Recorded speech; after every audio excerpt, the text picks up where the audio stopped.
Bonjour à tous, on se retrouve aujourd'hui pour parler du backtesting dans ProRealTime. Donc déjà, il faut savoir qu'est-ce que le backtesting. Le backtesting, c'est en fait prendre une stratégie que vous pensez bonne et la tester dans le passé. Donc vous allez donner au logiciel toutes les informations de votre stratégie et il va le tester sur une semaine, un mois, 3 mois, 2 ans, peu importe. Vous allez définir une période sur laquelle il va tester votre stratégie et ça va vous donner un résultat estimatif.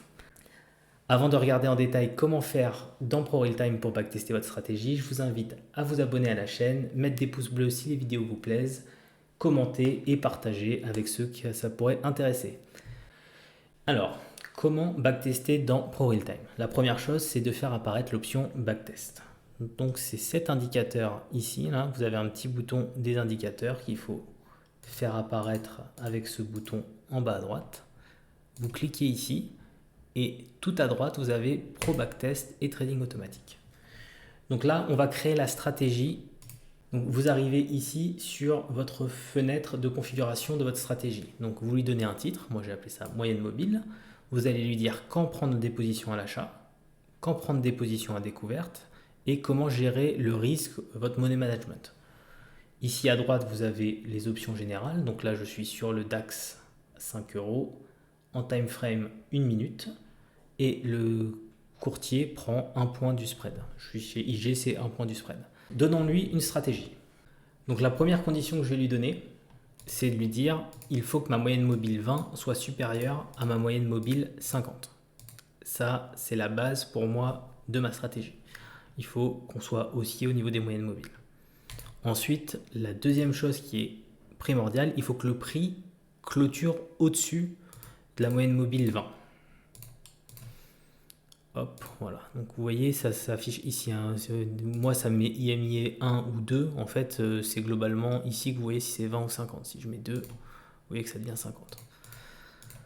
Donc là, j'ai le prix qui clôture au-dessus et mes moyennes mobiles qui sont dans le bon sens. Je vais rajouter une autre condition qui est je veux que la bougie précédente est clôturée au-dessus de la moyenne mobile 20 précédente. Donc globalement, je veux juste lui dire que ce n'est pas la première bougie qui transperce la moyenne mobile, c'est la deuxième qui m'intéresse. Parce que des fois, vous avez une bougie qui s'arrête ici et qui rejette complètement, qui clôture au-dessus de la moyenne mobile 20 et qui ensuite fait vraiment une grosse descente. Donc je ne veux pas se prendre ce cas-là, je veux vraiment une confirmation avec une deuxième bougie qui clôture en positif au-dessus de la moyenne mobile. Et enfin, je vais lui rajouter une dernière condition qui est le prix donc le prix de clôture de la bougie, l'avant-dernière bougie, donc pas celle d'avant mais celle d'encore avant, doit être elle en dessous de la moyenne mobile 20. Donc la moyenne mobile 20 qui correspond à cette bougie. Ensuite, quand est-ce que je vais revendre la position? Donc c'est simple, pour moi je revends la position quand le prix de clôture de la période en cours devient inférieur à la moyenne mobile 20 d'il y a 2 bougies. Pourquoi je fais ça? C'est simple, c'est qu'en fait on est sur une moyenne mobile qui va être haussière et j'ai trouvé que souvent ça venait clôturer un petit peu en dessous et rebondir dessus pour aller toujours plus haut. Et en fait vous pouvez lui dire, comme c'est une moyenne mobile haussière, j'attends que ça clôture 1, 2, 3 périodes avant. Donc ma bougie vient clôturer ici par exemple, mais ma moyenne mobile d'il y a 2 périodes était en dessous, donc elle ne va pas le clôturer tout de suite, elle va vraiment attendre que ça passe le décalage de la moyenne mobile.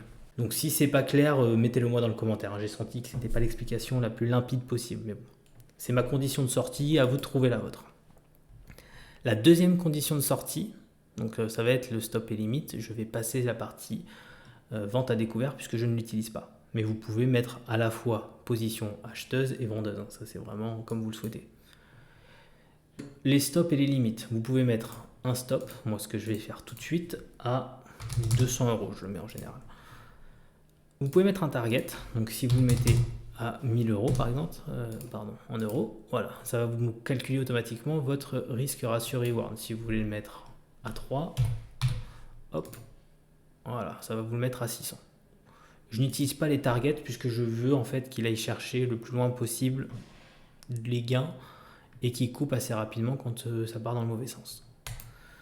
Vous pouvez, je ne l'ai pas affiché ici, mais vous pouvez faire un stop suiveur. Je ne suis pas fan sur le backtesting. Et les horaires de trading, alors ça c'est primordial. Je sais qu'il y a beaucoup de gens qui ne l'utilisent pas, mais vous n'avez pas tradé à 3 heures du matin non-stop. Enfin, vous n'avez pas tradé 24 heures non-stop. Donc si vous ne prenez pas de position en pleine nuit, dites au logiciel, voilà, je veux que tu testes ça sur les positions où moi je vais trader. Donc entre 8h et 18h par exemple. Donc ça, c'est une option que j'utilise jamais. Mais là, je veux juste lui dire, tu me calcules entre 8h et 18h et sur les journées, lundi, mardi, mercredi, jeudi, vendredi. Je trouve ça top parce que ça va vous permettre de vraiment affiner selon votre emploi du temps. Si vous ne tradez que le lundi et le mardi le matin, bah vous lui dites, je veux que tu testes le backtest ça sur le lundi et mardi entre 8h et midi. Donc ensuite, vous rajoutez le spread à un point. On est sur du 1 minute DAX et vous backtestez la solution. Et donc là, il va tourner. Et voilà, il va vous dire, cette stratégie va gagner sur un mois, donc là entre 3 mars et le 1er avril, vous voyez la période ici, il va gagner 3 900 € en étant souvent faux et en ayant drawdown, donc là c'est la perte maximum là, que vous avez, c'est 1860 €. Maintenant, il faut bien comprendre que c'est le logiciel. Donc lui, il fait tout automatiquement, vous n'allez pas avoir les mêmes réactions. Donc ces chiffres sont à prendre avec des pincettes. C'est-à-dire qu'il y a des fois, vous allez prendre une position que le logiciel ne va pas forcément voir parce qu'elle ne respecte pas à la lettre la stratégie. Vous allez couper bien avant une position quand vous voyez un retournement que le logiciel, lui, va attendre l'algorithme. Il va attendre que l'algorithme soit respecté. Donc, ça va toujours différer de ce que vous avez pu vous réaliser en backtest. Mais vous voyez au moins si votre stratégie est pertinente ou non. Donc, au niveau du rendu, donc celle-là je ne l'affiche jamais, hein, c'est le nombre de contrats que vous prenez, c'est pour moi inutile. Ce qui est intéressant, c'est de voir cette fenêtre-là. La première, c'est votre capital, donc il commence ici. Vous voyez que vous êtes en perte au début et ça s'accélère pour finir. Vous montez à un moment où vous êtes à 10 000 de capital, vous montez à 15 000 et puis vous finissez le mois à 13 900. Vous voyez là, c'est votre portefeuille en fait. Et ici, le logiciel va vous mettre toutes les positions que vous avez pu prendre selon votre stratégie. Donc vous voyez, donc là typiquement, hop, il prend là. Là c'est un exemple parfait, c'est que il vient, il prend. Honnêtement, donc je sais pas, voilà. Là il prend pas parce que les stratégies me dit que globalement ça transperce les deux moyennes mobiles. On a un retournement qui arrive. Donc là ça ne prend pas en fonction de ma stratégie. Mais vous voyez qu'avec le MACD, j'aurais pris à ce moment-là. Donc il y a plein de choses comme ça dans votre backtest qu'il faut affiner. Donc voilà pour un petit peu tout ce qui est la partie backtest. Vraiment, c'est une partie du logiciel à approfondir et à utiliser à fond pour vous améliorer. Et je pense que vraiment, c'est ce qui va permettre de passer des paliers. Donc j'ai pas trop parlé, mais vous avez les unités et le nombre de jours ou de semaines sur lesquelles vous voulez backtester.